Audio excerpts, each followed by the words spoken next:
One of the things I'm realizing whenever I do anything that's triggering, I wasn't even aware that my body was having a reaction.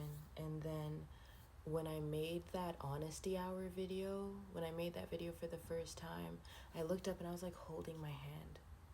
I was holding my hand, and then I paid attention to how my body language was, and I was like, oh my gosh, that was actually scary for me.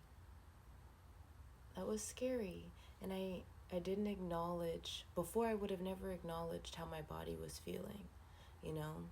Versus now, after I made the video, then I sat with myself and I was just like, okay, let me sit with this energy and let me embrace this energy, and let me also just acknowledge that I'm taking a step forward.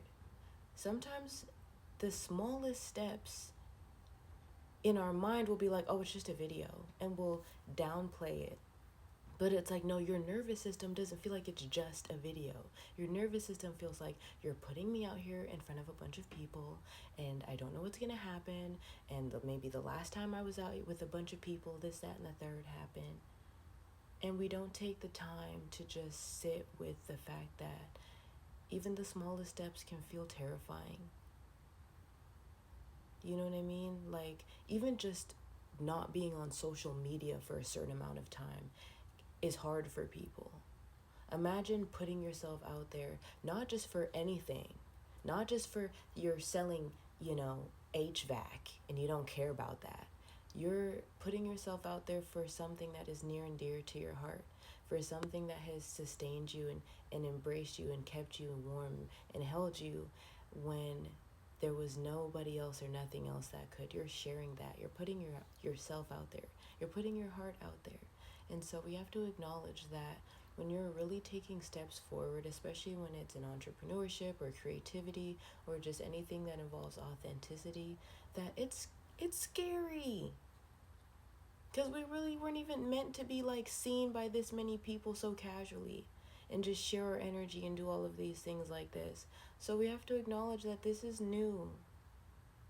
And it's something that is scary, and it's something that our inner child, even though it's something that we want to do and it's something that we're meant to do, doesn't mean that it's not going to be scary.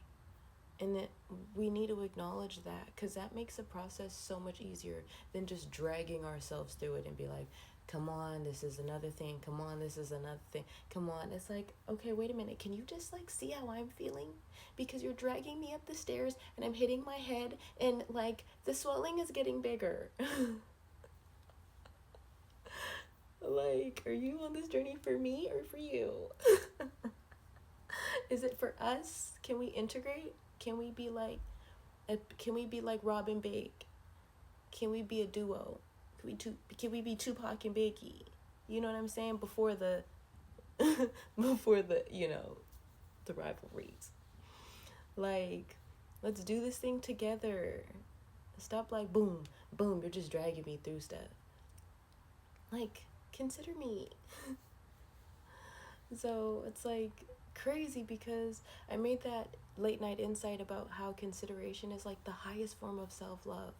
Because like if we don't consider ourselves, and like when I say consideration, I don't mean like, oh, I went to the store and I got you some candy and I thought of you. That's considerate, but it's like, no, like you gave your first honesty talk where you put yourself out there in ways that you've never done before, and then you looked at your body and you felt, wow, I have nervous sweat.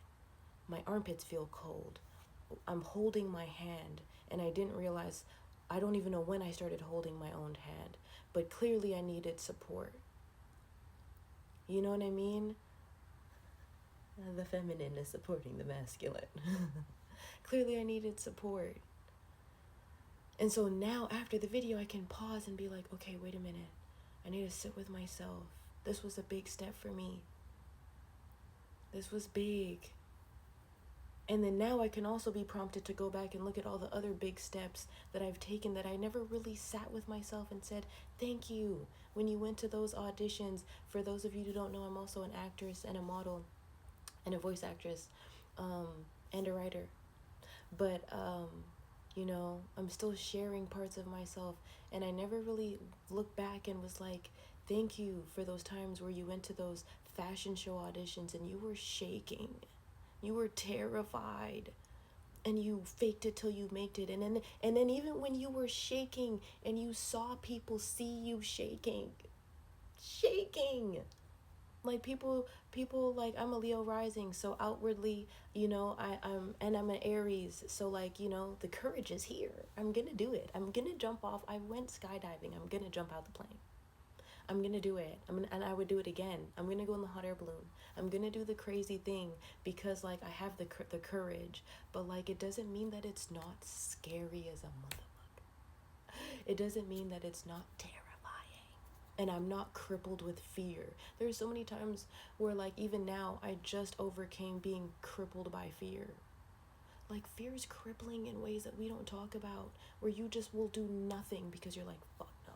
I don't even know what's gonna happen next. And you want me to, no, I'm good.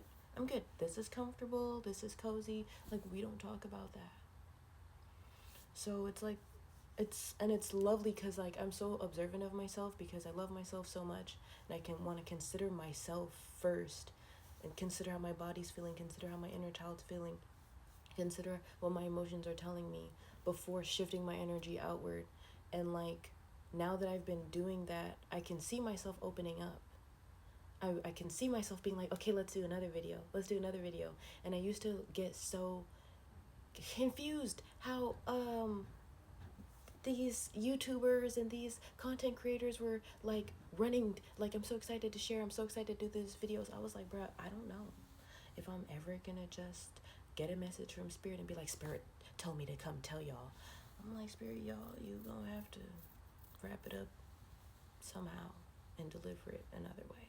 Versus now, like, I'm just excited because I feel like now that I'm more open, and now that I'm more now that I've cultivated safety within myself, I can share myself with the world the way I'm supposed to, and I can also receive from the world the way I'm supposed to. And before I couldn't. And I want to be able to help y'all do that as well. Like this journey has been, now that I'm on my honesty hours, I can open up to y'all about the things that I've been going through and the transitions that I've been in. And this journey has been the hardest thing I've ever done in my life. It has been so challenging. But I wouldn't change it for the world. And the things that I can do, the things that I can see, the parts of myself that have crept out of the cave because it's safe, like, you just learn self-love on a completely different level. And being somebody who's meant to love other people, I would not have been able to share myself and love other people the way I'm meant to and the way I'm supposed to if I didn't learn to love myself and consider myself first. And I really want to teach self-love. I really want to teach that to people because we trivialize self-love and make it such a superficial thing, and it's everything. Self-love is how you love God. Self-love is how you love, like, you cannot love anything in this world or out of this world if you do not love yourself, because you are of this world and out of this world at the same time. Like, it's just, I want to be able to pass on my lessons that I've learned to y'all, because life really is phenomenal if we let it be. And God didn't put us here to suffer. God put us here to really have our way. And I really want to show y'all how to have your way in this life. But anyways, thank you for joining me on this extension of the first Honesty Hour, because it was needed, and I hope that you got what you needed. I'll talk to you later.